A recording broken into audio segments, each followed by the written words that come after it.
எப்பயும் ஒரே மாதிரி பிரேக்ஃபாஸ்ட் சாப்பிட்டு போர் அடிச்சிருந்துச்சுன்னா இந்த மாதிரி காலிஃப்ளவர்லாம் ஸ்டஃப் பண்ணி சூப்பர் சாஃப்டாக காலிஃப்ளவர் பராத்தா செஞ்சு கொடுங்க.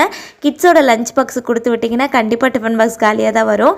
எப்பயும் போல் சப்பாத்திக்கு மாவு பசஞ்சு எடுத்து வச்சுக்கலாம் நல்லா சாஃப்டாக. இப்போ 10 நிமிஷம் இது ரெஸ்ட்டில் இருக்கட்டும். அதுக்குள்ளே வந்து காலிஃப்ளவர் நல்லா துருவி எடுத்துக்கோங்க.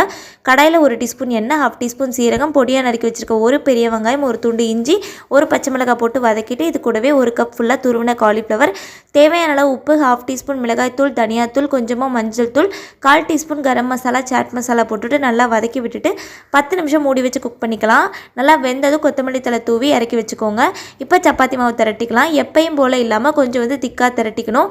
இந்த மாதிரி ரவுண்ட் பண்ணிவிட்டு உள்ளே வந்து ஸ்டஃபிங் வச்சுக்கிட்டு நல்லா வந்து சீல் பண்ணிக்கோங்க. 1 சைடு மட்டும் திரட்டினா போதும். ஸ்டஃபிங் வெளியே வராத மாதிரி கொஞ்சம் வந்து திக்காகவே தேய்ச்சிக்கோங்க. இப்போ வந்து சூடான தவாவில் போட்டுட்டு 2 பக்கமும் கோல்டன் கலர் ஆனதுக்கப்புறமா நெய் இல்லைன்னா எண்ணெய் விட்டு சர்வ் பண்ணிங்கன்னா சூப்பர் டேஸ்ட்டாக இருக்கும். கண்டிப்பாக ட்ரை பண்ணி பாருங்கள்.